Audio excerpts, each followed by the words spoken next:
Welcome to the Workology Podcast, a podcast for the disruptive workplace leader. Join host Jessica Miller-Merrell, founder of Workology.com, as she sits down and gets to the bottom of trends, tools, and case studies for the business leader, HR, and recruiting professional who is tired of the status quo. Now here's Jessica with this episode of Workology. Welcome to the Workology Podcast, sponsored by ACE the HR Exam and Upskill HR. These are two courses that I offer for HR certification prep and recertification for HR leaders. You can learn more about these courses over at Workology.com. This interview you're listening to now was recorded during the World at Work's Total Rewards Conference in San Antonio, Texas. I met so many smart people during this conference, and I'm thrilled to be able to highlight their expertise on this podcast. Employee recognition is everywhere. Slack shoutouts, Employee of the Month programs, even automated kudos tools. But here's the question HR leaders need to ask. Is your recognition actually driving performance? Or is it just noise? In this episode of the Workology Podcast, we're digging into what it really means to tie employee recognition to work performance in a way that's meaningful, measurable, and aligned with business goals. Because when recognition is done right, it's not just about making people feel good. It's about reinforcing the behaviors and outcomes that move your organization forward. So we're going to talk about how to move beyond generic praise, how to connect recognition to specific contributions, and how HR leaders and people managers can build systems that reward impact, not just effort. So let's get into it.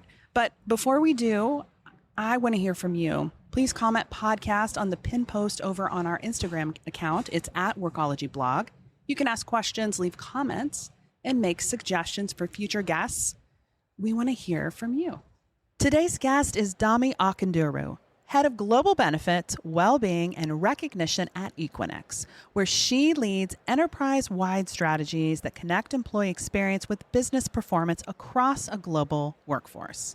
In her role, she is responsible for designing and scaling benefits, well-being, and recognition programs that support employee engagement, drive performance, and align with organizational priorities in a highly distributed, fast-paced environment.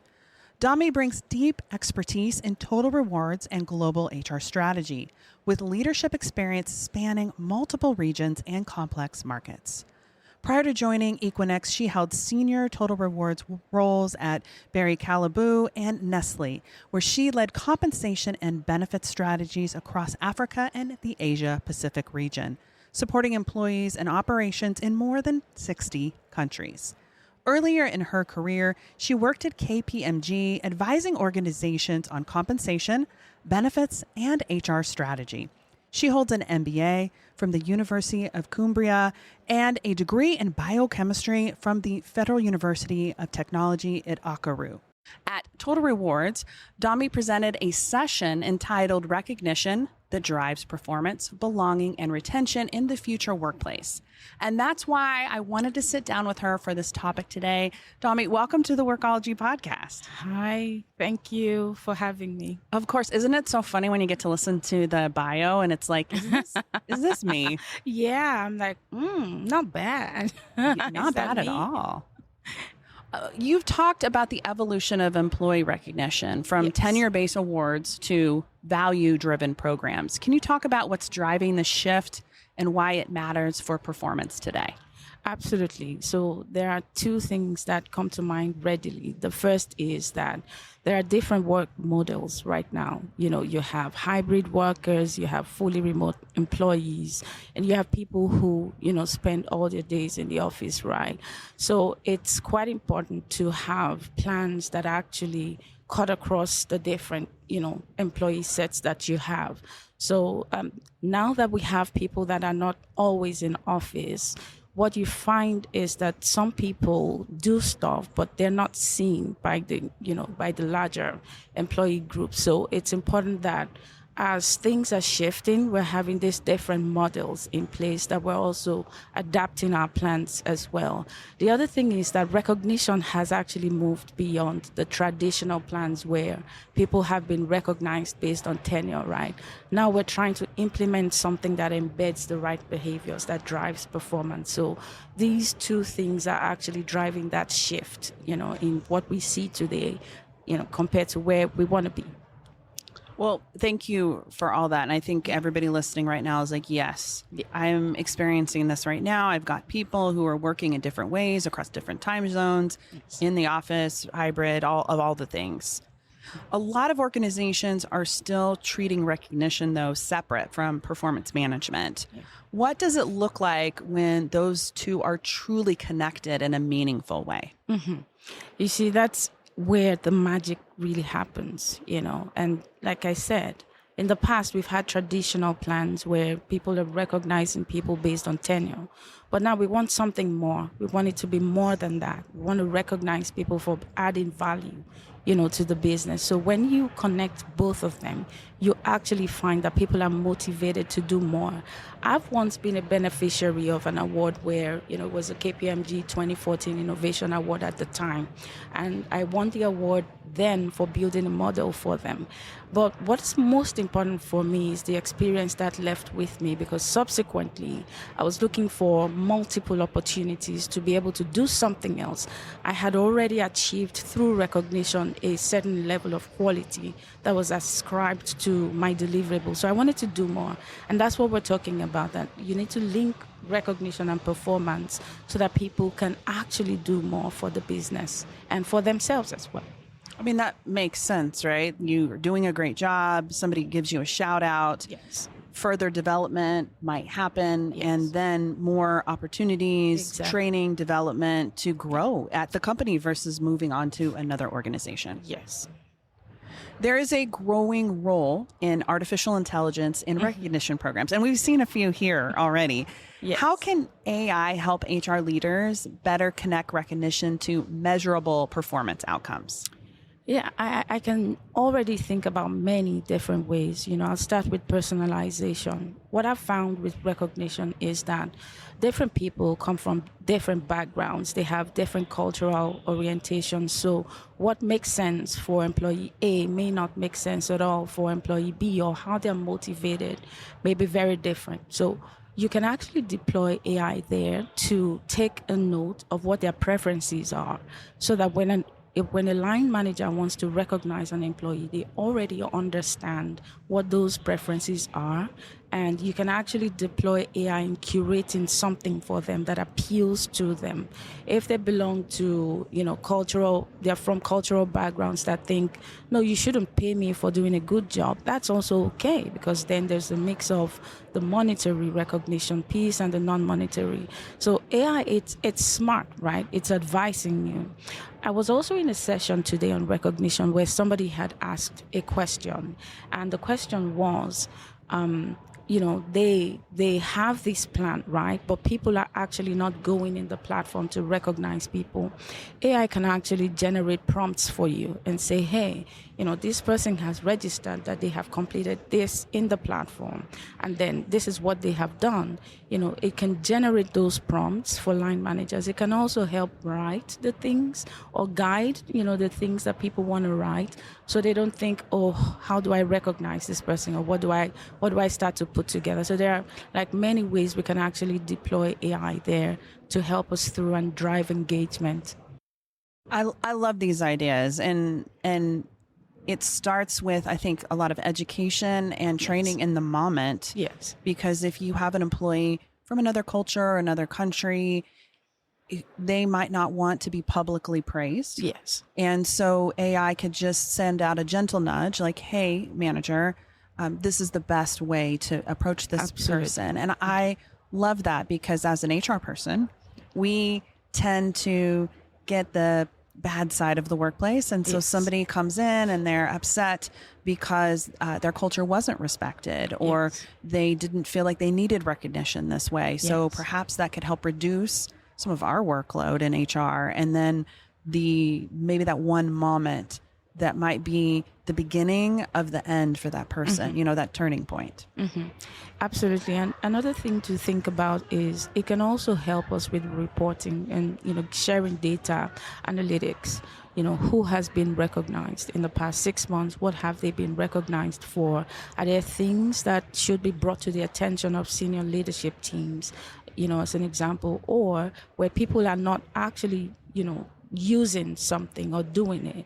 AI can also help you reform that, like highlight the gaps, what the strengths are, what more like an audit, you know, and provide the data that you need to be able to, you know, continue to drive engagement in the plans that you have.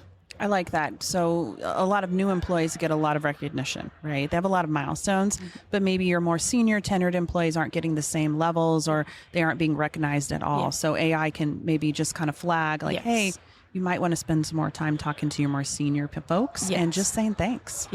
I love the idea that you shared about introducing judging, and I'm using air quotes with this, into the recognition process. Can you walk us through how that works and how it drives engagement differently than traditional voting? Oh, yes. So let me start by saying that both voting and judging, they are very, very strong engagement levers.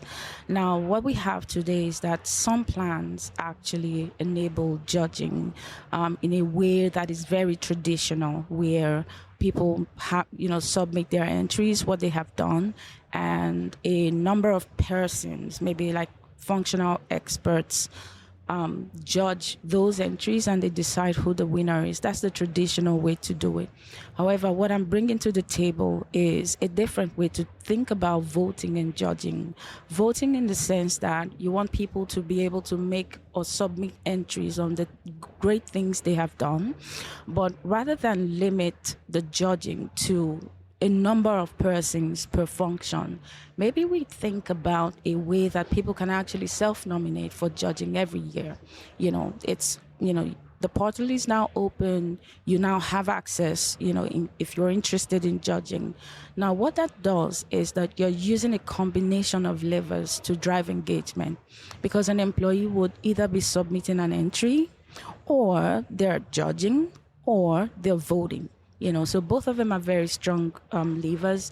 And what I'm actually pushing with the judging is, let's stop the traditional way of doing it. It's not certain persons, in quotes, who we know, because over time employees have also said, what if they're biased and things like that? You should have a variety of judges who would have, you know, ways to actually score these things and be able to provide feedback. Now, if an entry is not making it through this year, they should be able to give constructive feedback that would help the person reposition it in future. You know, so a combination of both is what I'm actually going for, but I'd like to see judging done differently in the workplace, and also tech enabled in the platforms where things are automated rather than me chasing people, you know, to judge entries in a workplace. I like this because everybody, how they want to be engaged or participate is different, right? Yes. And then a lot of times in these kind of environments, employees feel like they don't have any say over who got selected or why it happened that way. So this gives them an opportunity to be involved. Yes. But it's up to them to do that, right? Oh, yes. Versus management saying everybody will be involved and you must complete this annual survey. They can pick how their engagement. Let's take a reset. This is Jessica Miller-Merrell, and you are listening to the Workology Podcast, powered by ACE, the HR Exam, and Upskill HR. Today, I'm talking with Dami Akinduro, Head of Global Benefits, Wellbeing, and Recognition at Equinix, about tying employee recognition to work performance. So let's go ahead and get back to it.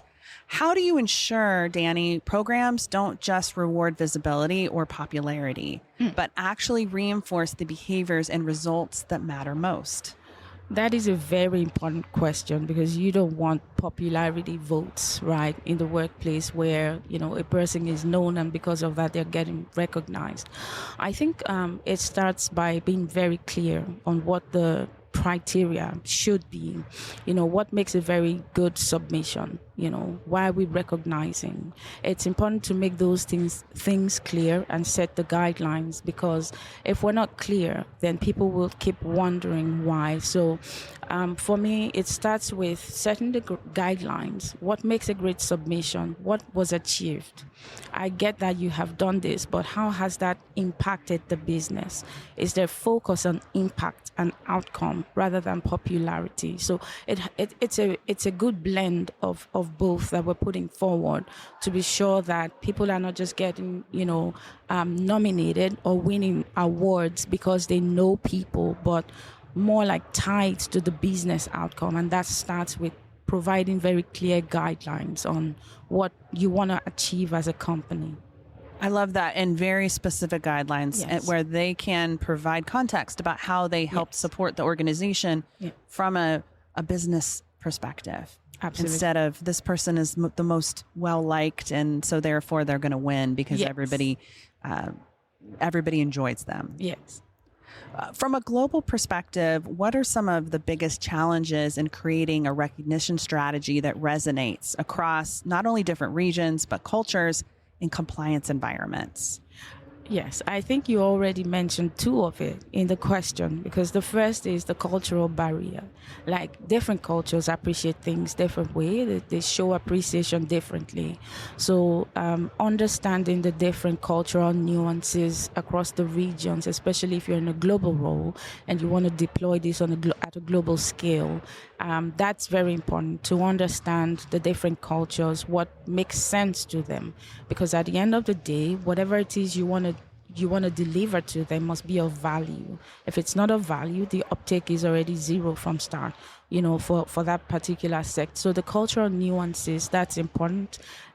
Some of the challenges I've also faced in implementing or trying to implement a monetary program would be the taxation of it, from a compliance and, local legislation perspective, understanding the, different benefit taxes. If I award somebody $10 or $20 or $200, the taxation from country A is different. The tax rules are different as you move from country to country. So you need advice. You need good advice. You need to work with good partners to share with you different alternatives. Like, what are the options if we don't want to go through, this fringe benefit tax thing? What are the other options that we can consider? So I think from my perspective, what is of value to the employees, as well as the legislative landscape, understanding those before bringing the proposal forward is quite important.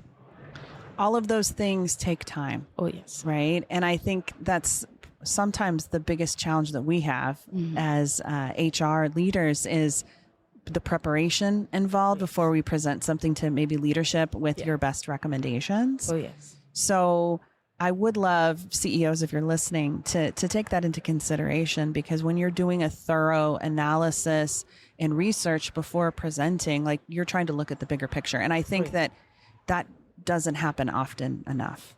Oh, yeah. And that's what we're trying to do here today, is change those things. Yes. So you're currently in the process of reviewing and evolving your recognition program at Equinix. Yes. Talk to us about maybe some lessons that you've learned, because you're really just in kind of the early stages of this. And talk to us about what your approach has been so far to implementing a global recognition strategy. Yes. So far, what we have started with is a current state assessment. Like, where are we today? What do we have? What are the different plans that we have, formal and informal? Even some of the unregistered plans, in quote, things that line managers are doing. And we found that, people are actually doing stuff. They're actually doing good things to make sure that people get recognized. And what we're doing with that is assessing where we are, like, asking ourselves, based on the plans that we have today, is it fit for purpose? Do we need to review? And in also talking to our employees, because we do that a lot, talking to them and listening to them, we actually find that people want to be seen. People want to be seen. They want to feel recognized for what they're doing. They want you to feel the impact of what you're doing. And one of the things that actually struck me is someone mentioned to me that, hey, we want to see a plan that actually ties our performance as well as brings about in future career opportunities. And that is important. So for us, the listening is very important, and that is helping us shaping or guide the design of what we're going to bring to them, because we want to make it of value to them from launch. From when we launch, we want to be sure that it's of value. So what we're doing right now is to continue to listen, to the different stakeholder groups. What is of value? What do you want to see? What is missing for you? And we're documenting that. And hopefully I'll be able to come back and tell you a different story. I would love to have you back. I think as everyone who's listening now, my follow-up question to that is, what different types of listening are you doing? Mm-hmm. Is it just focus groups? What is it? It's a combination of things, actually. Focus groups. We also run surveys, twice a year that helps us listen. So we ask a couple of questions, or a number of questions, more than a couple, where, we assess what we have and how they're feeling. It's like a pulse survey. So it's a combination of things. And for us, apart from listening to them, we're also listening to the external market. We're listening to the vendors out there. We're looking at the new innovation out there. What's new? So, and that helps us, bring everything together. Perfect. Yeah. For HR leaders who want to tie recognition to performance. Yes. But maybe they don't know where to start. What are maybe one or two practical first steps that they can take right now? Well, the first is clarity is kindness. And that's a saying at Equinix, clarity is kindness. Like, if you want to implement a recognition plan, the first thing is to define what you want. What are you trying to achieve? And how might you be able to achieve that? Because we're trying to drive business performance here, and we're trying to drive the performance through people by using or working with people. So I think starting with clarity, documentation of what the business is trying to achieve, is very important. Feeling the pulse of the people is very, very important, because I've seen people even deploy technology, but still the uptake is less than 10%. And that is because sometimes you might work with vendors that will sell a platform to you. But the question is that platform built such that it caters for your own needs? So you have the platform coming from the vendor, then you have to build or layer on top of that how that is going to, meet your own needs. As an example, do you need a CEO's award? Do you want to throw that in? Do you want to recognize sales? As an example, do you want to throw that in? My advice would be, don't stay with the traditional. Have a variety of plans. It could be different categories where people don't stay with the peer-to-peer manager, top-down kind of thing. Have multiple categories that will make people feel included in your plan. Start with clarity, what you're trying to achieve. Document that. Listen to the vendors. See what's going on out there. Also ask yourself how AI might actually be simplifying things or giving you that competitive edge. And then, based on that, design. And sounds simple. I wish. Well, Dami, thanks for coming and chatting with us here. Where can people go to learn more about you and the work that you're doing? Okay, you can find me on LinkedIn. I think that's the first and the most public space to find me. My name is Dami Akinduro, and I'm with Equinix at the moment. So you can always find me there. And I'm also a faculty member at World at Work. So that's also another opportunity to find me. Amazing. Well, we'll link to your LinkedIn for sure. Mm-hmm. And any additional resources that you would love to share. Yeah. So thank you so much for taking the time to chat with us today. Thank you. Thanks for having me. I had fun. Recognition without intention doesn't drive results, but recognition tied to performance, that's where the magic happens.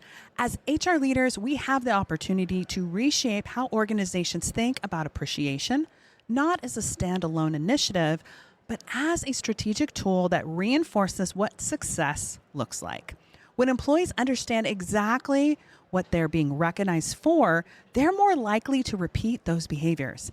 And that's where culture and performance really start to align. Thanks for joining me in this episode of the Workology Podcast.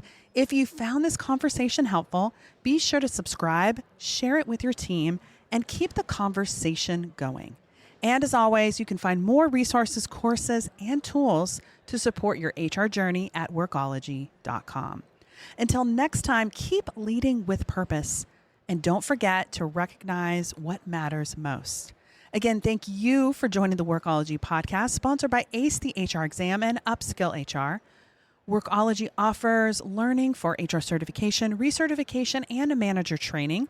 You can also check out our new HR Tech Marketplace over at www.marketplace.workology.com. This podcast is for the disruptive workplace leader who's tired of the status quo. My name is Jessica Miller-Merrell. Until next time, visit Workology.com to listen to all our episodes of the Workology Podcast.